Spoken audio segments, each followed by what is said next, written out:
physical, sexual, or emotional harm and can happen to anyone within the home, not just women, mainly, but not just women. It damages the safety, well-being, and dignity of both adults and children. The consequences of such violence extend beyond the immediate victims, affecting the overall well-being of the social fabric of the society. This is why we need to talk about this. This is why we need to raise awareness for our community's members. The consequences of such violence extend beyond the immediate victims, as said, affecting the overall well-being of the social fabric of the society. That's why it's crucial to explore the factors that contribute to domestic violence. Mental health is about how we think, how we feel, and how we deal with life. It's more than just the absence of illness.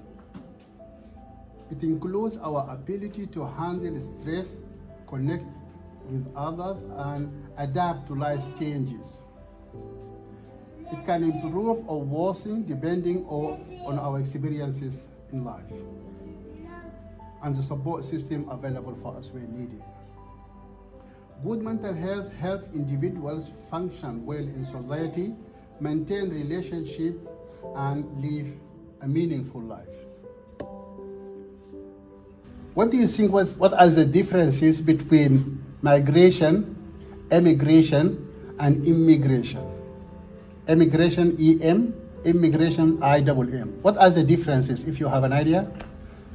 We need to have an interactive conversation. Those that come into the country and those that's leaving the country. Which is which? IM is in entering and EM is those leaving. Wow, well said. Many families face stress, isolation, and change when they move to a new country. And sometimes that can lead to tensions or even harm behind closed doors. Our goal today is to better understanding these issues and explore how we can support safe, healthy, and respectful homes for everyone. Migration is a movement of persons away from their place of usual residence, as just Mayam said, either across international borders or within the state to a new residence. Migration refers to relocation of individuals from their usual place of residence to a new location, whether within the same country, internal migration, or across international borders, external migration. While migration can offer new opportunities, it also involves major life changes that can affect one's social ties, access to services, and overall well-being, especially in the context of mental health and integration challenges. It is a broad concept that captures the different ways people move from one place to another. It includes voluntary or forced migration, regular or irregular migration, mixed migration, etc. Understanding how and why people migrate helps us see the pressure and obstacles they face, especially when it comes to adjusting to a new life and how this affects families' dynamic.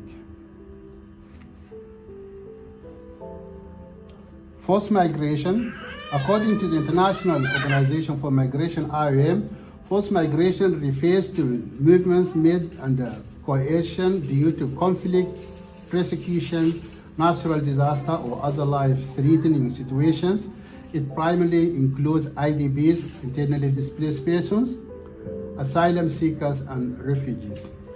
These experiences often involve trauma, instability, and the agent need to protection and support. As we can see, mid-2024, about 122 million forcibly displaced people worldwide. Domestic violence is a global issue that can become even more acute in the migrant context. As families navigate the challenges of integration, such as language barriers, cultural adaptation, and loss of identity or social networks, the resulting stress can strain relationships among the families.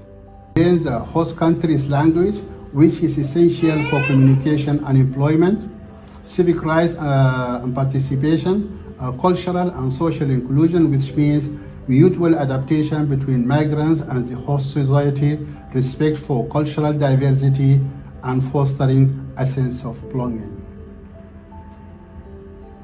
Assimilation versus integration. Historically, integration was framed as assimilation, where migrants were expected to shed their cultural identities and conform to the dominant norms of the host society.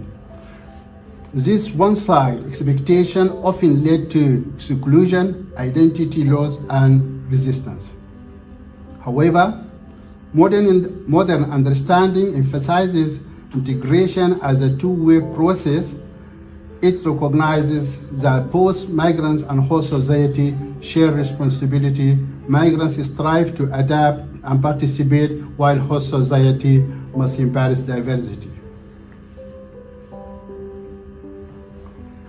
When the mental health needs are unmet, these pressures may manifest as conflict, tension, or even abuse within the home. Addressing mental well-being and providing supportive services for migrants' families is essential in preventing domestic violence.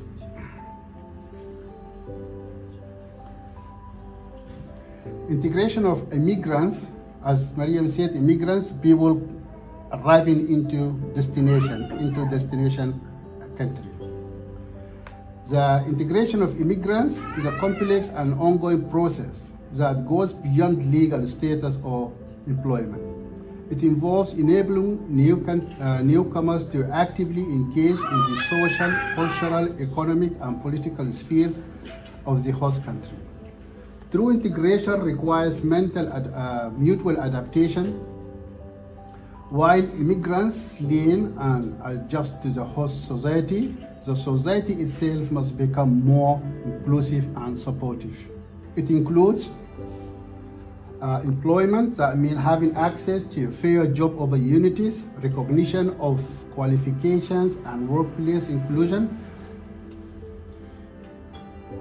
Employment, housing, education, language, civic rights, cultural and social inclusion, all these got to do with integration of migrants and also related to domestic violence, as we're going to see. So this is why I mentioned it. It's really important to enable immigrants to be integrated in the host society. Housing, I mean availability of safe, affordable, and humanitarian housing options. Education needs, including in the school system for children and access to further and adult education for adults.